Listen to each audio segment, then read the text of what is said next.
When 45-year-old Marcus Thompson walked into Frank Caprio's courtroom wearing a fake military uniform and claiming to be a decorated war veteran, everyone felt sympathy for this hero facing a simple traffic violation. But what this cunning con artist didn't know was that Frank Caprio had already discovered the shocking truth about his lies, and the one question he was about to ask would expose the most despicable fraud in courtroom history.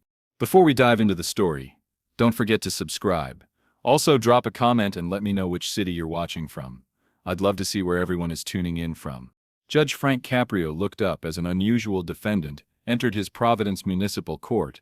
Marcus Thompson, 45 years old, walked in wearing what appeared to be a military dress uniform, complete with ribbons, medals, and insignia that immediately commanded respect from everyone in the courtroom. "Sergeant Thompson," Frank began respectfully, reading from the file, "thank you for your service. You're here for a parking violation. Given your military record, I'm sure we can handle this quickly." Marcus stood at attention with perfect military bearing. "Thank you, Your Honor. I understand I made an error in judgment with my parking. I was attending a veterans support meeting and lost track of time." The courtroom murmured with sympathy. Frank noticed several people nodding approvingly at this veteran's humble admission. "Sergeant Thompson, I see from your uniform that you served in Afghanistan. What unit were you with?" Marcus's response was smooth and practiced. "2nd Battalion, 75th Ranger Regiment, Your Honor. 3 tours of duty. Purple Heart, Bronze Star, Combat Infantry Badge." Frank nodded respectfully. "That's impressive service, Sergeant." The Rangers are elite troops, but something wasn't adding up. As Marcus continued speaking about his supposed military service, Frank noticed small details that seemed off. The way certain ribbons were arranged, the combination of medals that didn't quite match standard military protocols. "Sergeant Thompson, when were you deployed to Afghanistan?" 2010 to 2013, Your Honor. "Some of the hardest fighting of the war." Frank made a note. "And you were wounded in action?" "Yes, sir. IED explosion took out our convoy. Lost 2 good men that day. That's how I earned the Purple Heart." The courtroom was silent with respect. Several veterans in the gallery had removed their hats in honor. "Sergeant, I imagine the transition to civilian life has been challenging." Marcus nodded solemnly. "It has been, Your Honor. That's why I work with other veterans now, helping them adjust. We take care of our own." This is where Frank's suspicions grew stronger. Frank had been studying Marcus's uniform more carefully. Something about the Medal of Honor ribbon caught his attention. It was present on Marcus's chest, but he hadn't mentioned receiving the nation's highest military decoration. "Sergeant Thompson, I notice you're wearing the Medal of Honor ribbon. That's quite an achievement." Marcus's confidence wavered for just a moment. "Yes, sir. I don't like to talk about it much. Very painful memories." Frank leaned forward. "I can imagine. Can you tell me about the action that earned you the Medal of Honor?" "Well, Your Honor, it was classified operations. I'm not really supposed to discuss details." Frank's experience with military procedures told him this answer was evasive. "Sergeant, Medal of Honor recipients are typically well documented in public records. What was the citation for?" Marcus began to sweat slightly. "Like I said, Judge, it's classified. Special operations stuff." Frank's trap was about to spring. "Sergeant Thompson, before we continue, I should mention that I called the Department of Veterans Affairs this morning to verify your service record for a possible veterans discount on your fine." Marcus's face went pale. "Oh, that's very kind of you, Your Honor. The interesting thing is, Sergeant, the VA has no record of a Marcus Thompson serving with the 75th Ranger Regiment." The courtroom gasped. Marcus began backing away from the podium. "There must be some mistake, Your Honor. Sometimes records get mixed up." Frank's voice became steel. "Mr. Thompson, there's no mistake. The VA also has no record of you receiving a Purple Heart, Bronze Star, or any military decoration whatsoever." Marcus was visibly shaking now. "Judge, I can explain." "Can you, Mr. Thompson? Because I also contacted the 75th Ranger Regiment directly. They've never heard of you." The devastating question that destroyed everything. Frank stood up and walked around his bench to face Marcus directly. "Mr. Thompson, I have one simple question for you." Marcus could barely speak. "Yes, sir." "Have you ever served one single day in the United States military?" The question hung in the air like a death sentence. Marcus opened and closed his mouth like a fish, unable to form words. "Mr. Thompson, I'm waiting for an answer." Marcus's voice cracked completely. "Have you ever served in the military, yes or no?" Marcus collapsed into the defendant's chair. "No. Your Honor, I haven't. The courtroom erupted in outrage. Several real veterans in the gallery stood up, their faces red with anger. Order, Frank commanded. Mr. Thompson, you are wearing a military uniform with decorations you never earned, claiming service you never performed, and dishonoring every real veteran in this courtroom. The fraud was even worse than anyone imagined. Frank pulled out a thick folder. Mr. Thompson, my investigation revealed much more than just stolen valor. Marcus looked terrified. Your Honor, please. You've been running a fake veterans charity for 3 years, collecting donations meant for wounded warriors. The courtroom gasped again. Marcus tried to stand up, but his legs wouldn't support him. You've collected over $150,000 in donations by pretending to be a decorated combat veteran. Frank's voice grew louder. Money that was supposed to help real veterans with PTSD, housing, medical care, you stole it all. Marcus was sobbing now. Judge, I can explain. Explain what? How you bought this fake uniform online. How you researched real veteran stories to steal their experiences. How you looked grieving families in the eye and lied about serving with their dead sons. The victims who were about to confront him, Frank had arranged for several people to be present in the courtroom. Mr. Thompson, I'd like you to meet some of the people you've defrauded. The courtroom doors opened, and in walked Margaret Patterson, a 72-year-old woman using a walker. Mrs. Patterson, would you like to address Mr. Thompson? Margaret approached slowly, her voice shaking with rage. Mr. Thompson, you took $5,000 from me.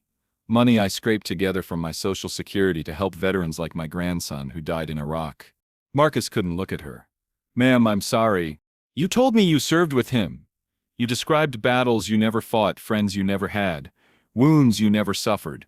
Next came Robert Martinez, a real Iraq war veteran missing his left leg.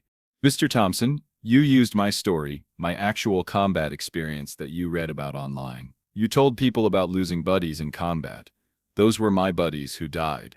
The real veterans' fury was unleashed. More real veterans from the gallery began standing up.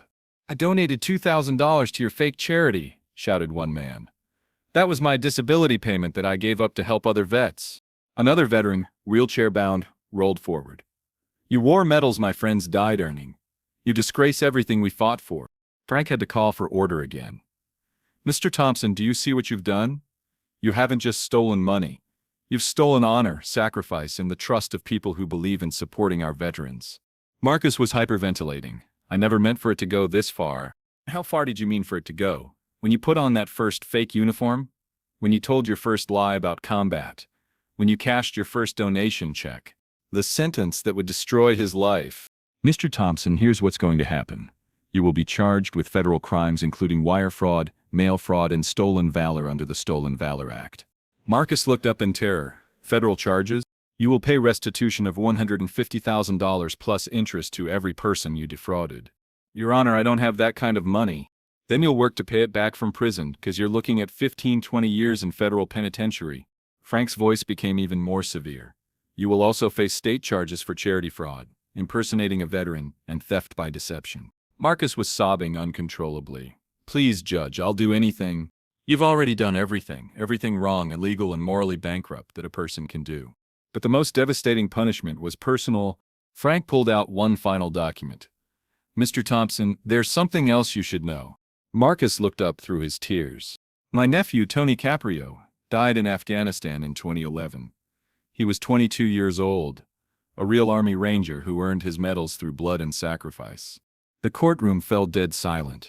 When you claimed to be a Ranger, when you wore those fake medals, when you lied about combat, you dishonored his memory and the memory of every real hero who never came home. Marcus was shaking so violently he could barely sit up. Mr. Thompson, you will spend every day in prison thinking about the real veterans whose stories you stole, whose honor you destroyed, and whose families you betrayed. The immediate consequences were swift. Within hours, Marcus Thompson was arrested by federal agents. His fake charity was shut down, his assets seized, and his mugshot was broadcast across national news. The story went viral on social media, sparking outrage from coast to coast. Veterans organizations called for maximum prosecution. But perhaps most powerfully, real veterans began sharing their stories to counter Marcus's lies. Robert Martinez started a legitimate charity called Real Heroes, Real Stories, that has raised over $500,000 for genuine veteran support. Marcus Thompson tried to steal our honor, Robert explained. But our real stories are stronger than his lies. The investigation that revealed everything. FBI investigation revealed that Marcus had been running multiple fake veteran scams across 3 states. His total theft exceeded 4. He had fake uniforms for different branches of service, memorized stories from real veterans' published accounts, and even attended military funerals to gather information for his lies. Thompson represents the worst kind of fraud, said FBI agent Sarah Williams. He didn't just steal money, he stole the valor of heroes who can't defend themselves because they're dead. The families who fought back. Margaret Patterson, whose grandson died in Iraq, became a fierce advocate for stolen valor prosecution. These fraudsters don't just hurt veterans, she testified before Congress. They hurt every family member who lost someone in service, every person who believes in supporting our military. Her advocacy led to strengthened federal penalties for stolen valor crimes. The families of real fallen soldiers began monitoring Marcus's case closely, ensuring he received no sympathy or leniency. The real veterans who rebuilt trust. The veterans Marcus had defrauded channeled their anger into positive action. They created verification systems for military charities and educational programs about stolen valor. Every fake veteran we expose protects real donors and real veterans, explained Master Sergeant Ret Patricia Rodriguez, who led the verification effort. The program has identified and prosecuted 47 other stolen valor cases nationally. The trial that brought justice. Marcus Thompson's federal trial became a landmark case for stolen valor prosecution. Real veterans packed the courtroom every day. When he was sentenced to 18 years in federal prison plus full restitution, the courtroom erupted in applause. Thompson showed no remorse until he was caught, noted the federal judge. His fraud was systematic, deliberate, and deeply harmful to our military community. Marcus's fake uniforms and medals were burned in a ceremony attended by over 200 real veterans. The prison reality that awaited him. Federal prison proved especially harsh for Marcus. Real veterans among the inmates made sure he understood the consequences of stolen valor. Every day in here I'm reminded of what I did, Marcus wrote in a letter to the court. But no punishment will ever match the shame of dishonoring real heroes. His cellmate, a real Marine veteran serving time for an unrelated offense, ensured Marcus never forgot the difference between real and fake service. The legacy that honored real heroes. 5 years after his exposure, Marcus Thompson's case had led to significant changes in veteran charity oversight and stolen valor enforcement. The Frank Caprio Veterans Protection Act was passed in Rhode Island, requiring strict verification of military service for anyone soliciting veteran-related donations. Real Heroes, Real Stories charity has grown to serve veterans in 12 states, with 100% verification of all military claims. The redemption that remained elusive. After serving 8 years of his sentence, Marcus was granted early release for cooperating with investigations of other stolen valor cases. He attempted to apologize publicly to the veterans he had defrauded, but his words rang hollow.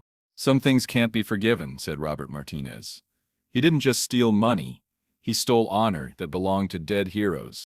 Marcus now works in a factory, paying restitution and living under the constant shadow of his crimes. The fraudster who tried to steal honor learned that real heroism cannot be faked, bought, or borrowed. It can only be earned through genuine service and sacrifice. Today, Marcus Thompson is 53 years old, still paying restitution, and permanently banned from any military-related activities. His name appears on national stolen valor databases to prevent future fraud. Frank Caprio keeps Marcus's fake medals in his desk drawer as evidence, now marked confiscated stolen valor fraud, a reminder that justice must protect not just the living but the honor of those who died serving. The real veterans Marcus tried to imitate continue serving their communities with genuine dedication, proving that authentic heroism shines brighter than any fake medal ever could.